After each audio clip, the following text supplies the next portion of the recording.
The Dearborn Independent, October 15th, 1927, Volume 27, Number 52. Early American Schools by Louis Karpinski. The first schools of the New World were established in Mexico, where devoted friars spent time and energy in learning the Indian language in order to convert the natives. However, schools as a means of popular education were foreign in 16th century to Spain and in consequence foreign to Mexico.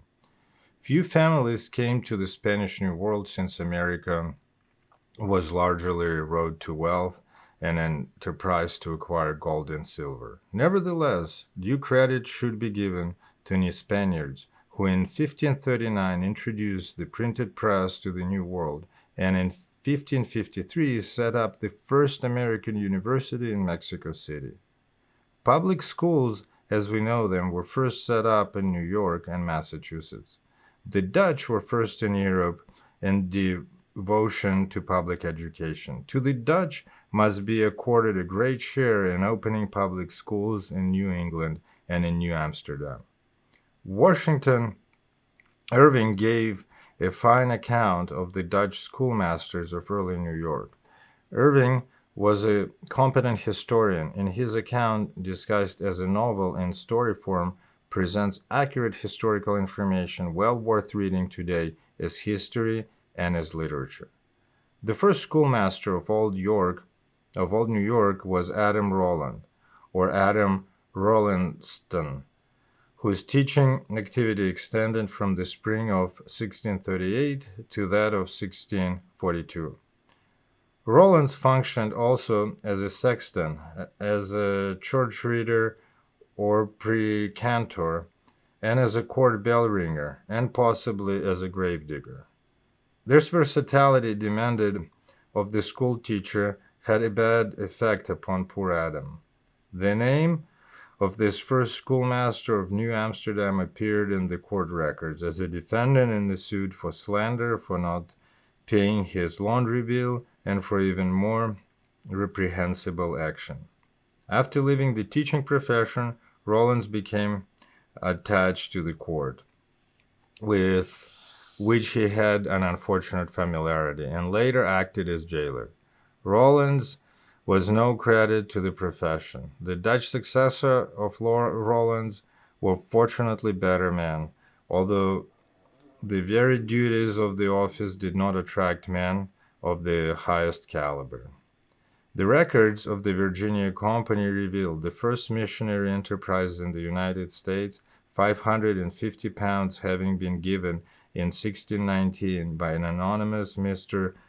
Dust and Ashes of educating the infidels' children. Later, Mr. George Ruggles, lately Fellow of Clare Hall in Cambridge, by his will bequeathed 100 litres for the education of infidel children. Plans were made for bringing Indian children to England and for establishing a school in the Virginia plantations, but these plans were never completed. An usher, Mr. Dyke, was appointed in March 1622 to serve in the free school intended at Charles City in Virginia. It was agreed that if he can produce an expert writer to go over with him that can withal teach the grounds of arithmetical, whereby to instruct the children in the matter of account, the company are content to give such a one his passage 100 acres of land and permission to charge tuition. Books also were to be provided by the company, but their parents are to be swearable for the books. Unfortunately, Mr. Dyke got a better job in England and did not come to Virginia. Carpenters were sent to build the free school, but the great Indian massacre of 1622 put an end to that project, and public schools in Virginia were delayed for several generations. In Massachusetts, the first schools to be established were authorized on April 13, 1635. Likewise, it was then generally agreed upon that our brother Philemon Portmont shall be entered to become schoolmaster for the teaching and nurturing of children with us. Philemon Portmont was married in England to Susanna Bellingham, and with wife and 2 children arrived in Boston in 1634, being admitted as a free man directly after his appointment. As part pay, Pillman received in 1638 an allotment of 30 acres in Brooklyn. Apparently, Portmont was only a writing master. In 1636, Daniel Maud of Emmanuel College and Cambridge University was chosen free schoolmaster. To Mr. Maud was also granted a plot of ground. Both Portmont and Maud were found teaching an insufficient means of earning a livelihood. The former made a venture into Maine and finally sold real estate in Boston and later left Boston for Dover, where he engaged Dubness as pastor, probably combined with teaching. The General Court in Boston in 1647 passed the so-called Delaware law relating to public education and formally establishing public schools. This act reads as follows: It being one chief project of that old deluder, Satan, to keep man from knowledge of the Scripture, as in former times, by keeping them in an unknown tongue, so in these latter times by persuading from use of the tongue, it is therefore ordered that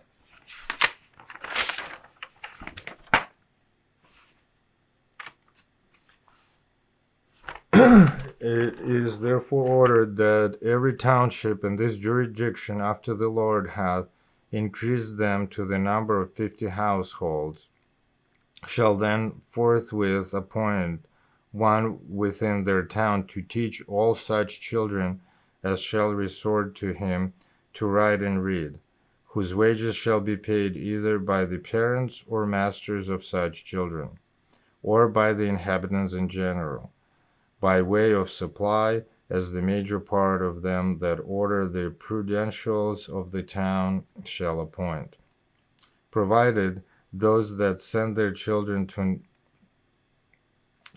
be not oppressed by paying much more than they can have them taught for in other towns. And it is further ordered that where any town shall increase to the number of 100 families or households, they shall set up a grammar school, the master thereof being able to instruct youth so far as they may be fitted for the university.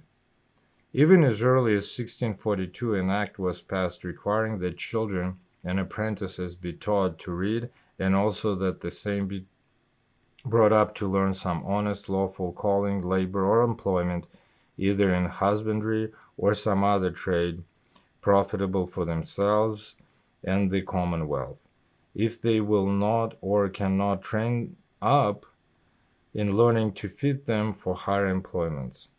In this ordinance may be recognized some of the fundamental principles of the American public schools, the cornerstone of the American nation.